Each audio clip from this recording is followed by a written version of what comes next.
Hey, how's it going, everyone? Justin again, as always. Thanks for watching my channel. Welcome back. Alright guys, so today we're going to be talking about doing a periodic health check of your vehicle, why I think it's important to do so, even on a brand new car. When you just got done buying a used car from somebody and you don't know anything about the history or what's actually in the computer, and why I think it's kind of important for you to check it out every so often, maybe every other oil change. Maybe you pick up something like this handy dandy little Syntec pocket reader that I picked up from Harbor Freight.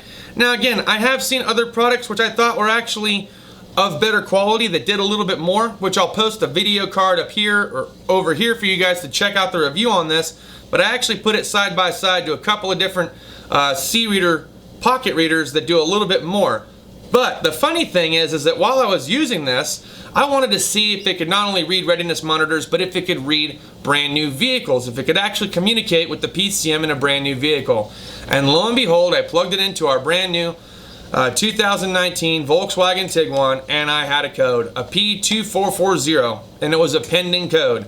I had to plug in a different diagnostic scan tool in it to verify the issue, and ergo, it had the issue. So I had to go down to the dealership and make an appointment, all within the first week and a half and just under 800 miles of ownership to have them actually check it out. What they found out was this P2440 had to do with the secondary air injection switching valve being stuck open. And I'm going to read through his notes here in a second and share with you exactly what methods of testing that he went through in order to diagnose the failed component in this car. Now you can have something like this, a little bit more on the expensive or high-end side, like the Solus Edge. We're going to tell you though, if you can't update the software and you don't have the European package, it's about as useful as having a pocket reader, to be honest. So let's just throw that out there right away. I have seen some other better products out there, such as I think Flat Rate Master did one on the Bosch, and then there was one that Keith DeFazio touches on, which is the Diagon Pro or something like that. It actually looked pretty good. And then of course I did get a chance to try out the Autel MaxiSys Elite. Now granted, I've tried a few different MaxiSys systems, and some of them I liked, some of them I did not like. But this one in particular, the Elite, was actually a pretty decent scan tool, and its boot up times were a little bit faster. You kind of still got to navigate your way through some of the information that it asks you, depending on what manufacturer vehicle that you're trying to dig in a little bit deeper for. But anyway, I'll just share a little card up here for one of the reviews that I actually did and playing with it and checking it out, and you can see what that's all about. But let me go ahead and grab the paperwork, or the RO, from the recent visit to Volkswagen, and I'll just share with you some of his notes and what it is that he found it to be the problem.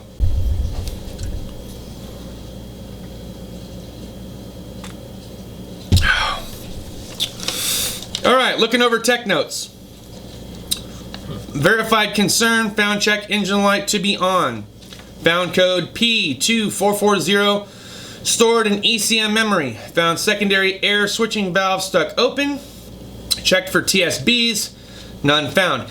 Now there actually was a TSB, and I found it on all data for a software flash update, but it's VIN specific. It did not pertain to my VIN. Ergo, there were no TSBs, and I just wanted to clarify that.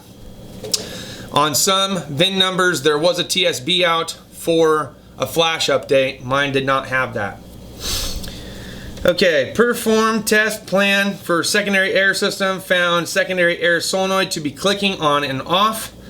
Found the test plan is operating normally. Perform secondary air pump output test. Found secondary air pump to be operating. Found secondary air pump hose to be okay and not leaking air. This is important because apparently on the Tiguan, the secondary air pump hose is notorious for leaking or not being fully seated.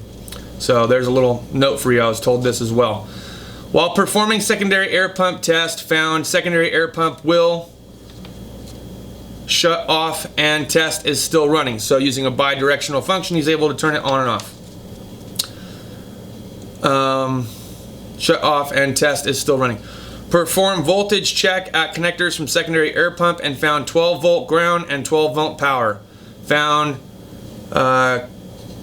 casual part to be secondary. Found at the part to be the secondary air pump due to internal malfunction. Perform removal of front left tire. removed inner fender liner, removed secondary air pump, reinstalled in reverse order, retested, vehicle is operating normally, concern has been corrected.